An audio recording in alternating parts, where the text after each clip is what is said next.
has certified that this bill is a money bill within the meaning of Article 110 of the Constitution. I lay a copy of the said bill on the table. Honourable members, a supplementary list of business for consideration and return of the Central Excise Amendment Bill 2025 as passed by Lok Sabha has been issued now and uploaded on the multimedia devices and the members' portal. A copy of the bill was circulated to the members electronically through members' portal yesterday's evening after 6 p.m.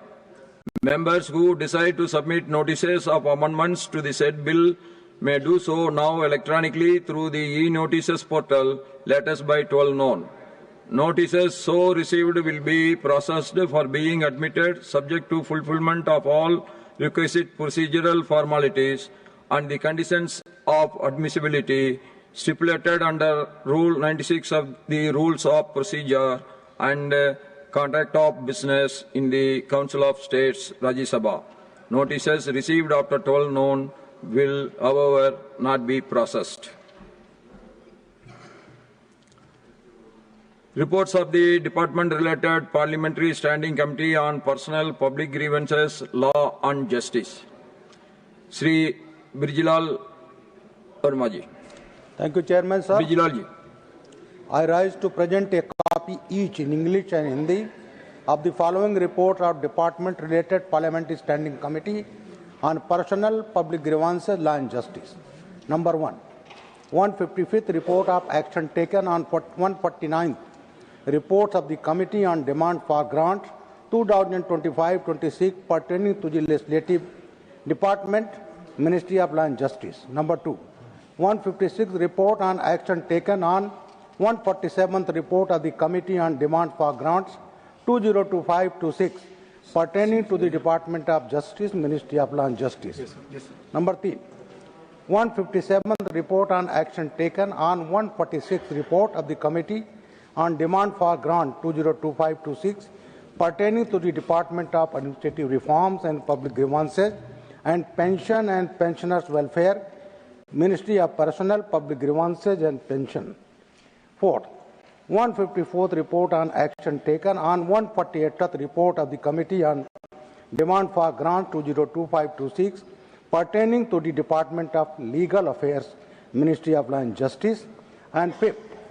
159th Report on Action taken on 145th Report of the Committee on Demand for Grant 2025-26 pertaining to the Department of Personnel and Training, Ministry of Personnel, Public Grievances and Pension. Thank you, sir.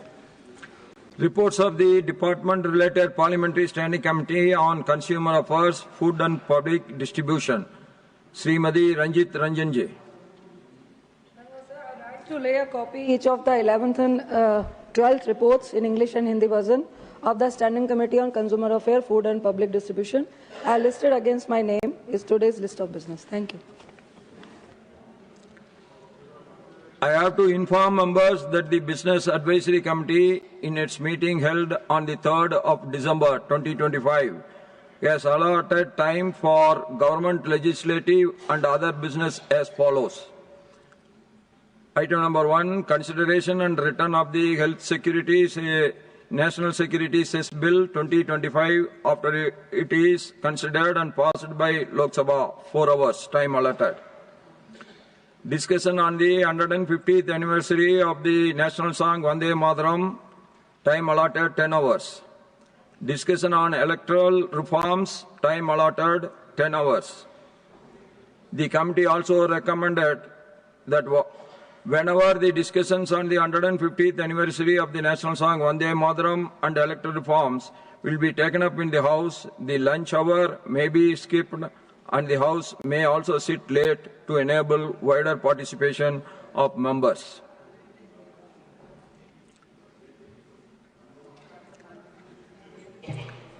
Honourable members, I have received 2 notices under Rule 267 on 2 different issues. Honourable members, on a demand made by some members, I had observed yesterday in the House that I will review the position with regard to the notices being submitted under Rule 267 of the Rules of procedures and give my ruling. Honorable members, I have observed that the notices under Rule 267 are being submitted almost daily to seek suspension of the listed business and to demand discussions on issues as deemed fit by the individual members. Regrettably, this is not the purpose of the Rule 267. Therefore, it is necessary to clarify its mandate. At the outset, members may appreciate that the Rule 267 in the Rajya Sabha is not equivalent to an adjournment motion in the Lok Sabha. The adjournment motion is exclusive to Lok Sabha due to application of Article 753 of our Constitution. There is no constitutional or procedural provision authorizing Rajya Sabha members to give any adjournment notice in any manner. Under Rule 267, a rule may be suspended only for a matter related to the business already listed for that day. A notice must specify the rule sought to suspend and include a properly drafted motion. Any notice concerning a matter outside the list of business is invalid. The present form of Rule 267 results from an amendment adopted by this House in the year 2000. The Rules Committee in the year 2000 was presided over by the then Chairman, Rajya Sabha, Sri Krishnakantji, and consisted of eminent members like Dr. Manmohan Singh, Sri Pranab Mukherjee, Arun Chori, M. Venkaiah Naidu, Suraj Kausal, Fali S. Nariman, etc. The committee observed that the rule was being used to seek discussions on matters not listed or not yet admitted. The committee therefore recommended restricting the Rule 267 strictly to subjects related to the list of business and added to proviso preventing its use where a rule already contains a suspension mechanism. The House approved these recommendations on 15th May 2000.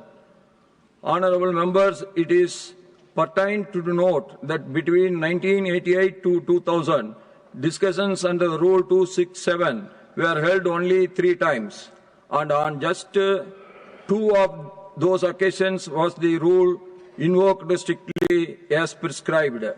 Further, from the 2000 amendment to the present, no discussions have taken place under Rule 267. However, on 8 occasions, discussions were held only after consensus in the House. Honorable members can see that in almost 4 decades, this device of Rule 267 has been invoked in the House on rarest of rare occasions.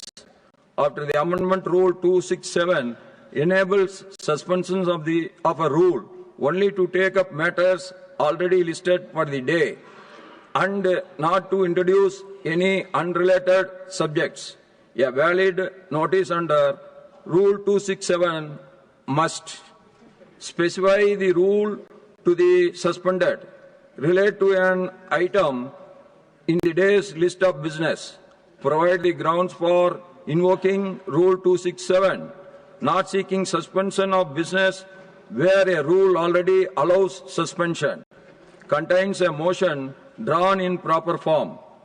Only notices fulfilling all these conditions and receiving prior consent of the chairman may be taken up in the House. In view of my observation, clarification above, Rule 267 notices not meeting these requirements will not be taken into consideration. Any matter of urgent public importance can be raised by other parliamentary devices. Thus, the notices received under Rule 267 are not admitted.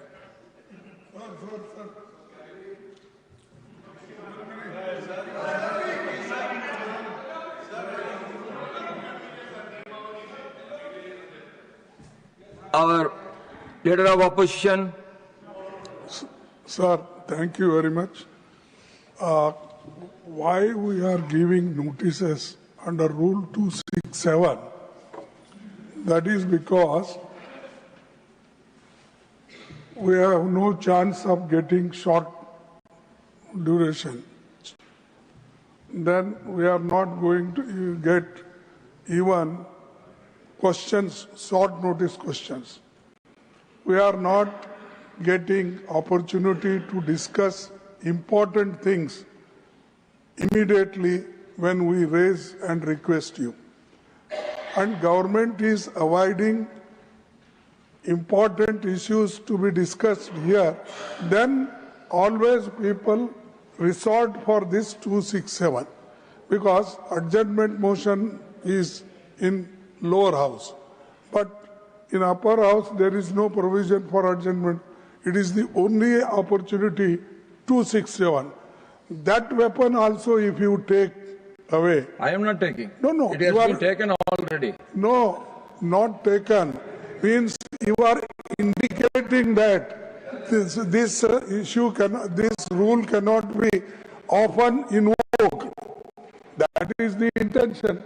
Therefore, I request you, sir, whenever the urgent matter is there, we put 267. Don't brush aside everything in one stroke. ये ऐसा bulldozer मत चलाइए साहब, नहीं तो बड़ा मुश्किल हो जाएगा. This rule is not framed by me or now. This has been framed already and this house has been adopted it. Sir, you are a sir. I are a supreme authority. You can remove all rules and you can give. You can suspend all rules. No, you are supreme. I will ask you, our leader of the house, to respond to your request about the questions and others. I will ask him. Honorable leader of the house. Sir, I want to clarify only one thing, that the leader of the opposition said that the government is avoiding to have discussion. Government has not avoided any discussion. Whatever you have asked, we have always given the time and we have discussed. Last session also you asked and we gave you the time and we had full-fledged discussion. So this impression should not go that the government avoids any discussion. We are ready to discuss on every topic, and here also, and the all-party meeting, you have decided to have discussion on Vande Mataram and the electoral reforms, and it is coming in the next week. Yes. Now matters raised with permission. Sri Mayank Kumar Naik. धन्यवाद chairman साहब.